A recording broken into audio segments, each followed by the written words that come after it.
Chapter 27, Half-Baked Afternoon. Keisha invites Albert and me over to her house for a surprise. When I arrive, Albert is already there, and Keisha is wearing a baker's hat and apron. "So, when do we eat?" Albert asks. "No free ride here, Albert. We have to cook first," Keisha says, putting a cookbook on the table. Albert seems disappointed.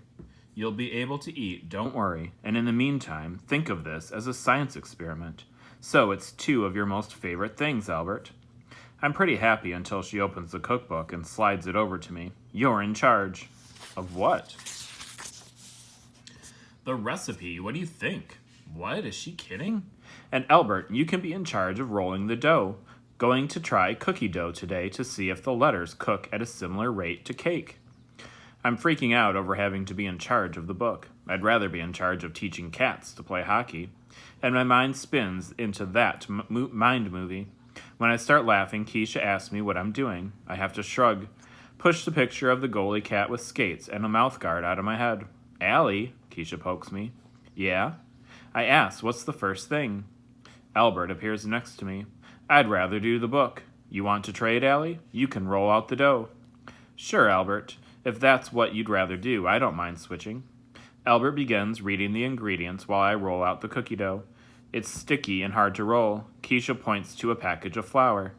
"Hey, sprinkle some of that on." I manage to get the dough rolled out, but I have my doubts about all of this. I look at the alphabet cookie cutters she uses to make letters. "What do you want me to spell?" "Well, the letters are kind of big for cupcakes, so it can only be 3-letter words. Spell whatever you want." I spell cow because it's the first word I think of. Then we stand the letters up in the bottom of each cupcake mold and cover them with batter. Once Keisha slides the first batch into the oven, Albert asks, "Can I have some milk?" Keisha shrugs. "Sure," she says, taking a glass and filling it. Albert gulps it all down and asks, "May I possibly have some more? We switched to water at home. I really miss milk." She hands him the gallon. "Help yourself." He sits with the milk and wraps his arm around it like he's protecting it. I laugh. "You're not getting that back, Keisha. I hope you know."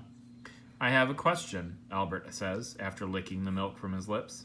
"If you spell cow inside a cupcake, can a vegetarian eat it?" "Boy," Keisha said, "you really take everything seriously, don't you?" "Hey," I turn to the oven. "Is it supposed to be smoking like that?" Keisha pulls on a mitt. When she opens the door, smoke fills the kitchen. The cupcakes have oozed all over the tops of the pans and fallen on the bottom of the oven. It's a mess. "Oh," she groans. "Oh, man." "You should wait until the oven cools before you wipe it," Albert says. Keisha turns to him. "Yeah, thanks, Albert." "You're welcome," he says, and she rolls her eyes. She's disappointed that cookie dough will not work for letters.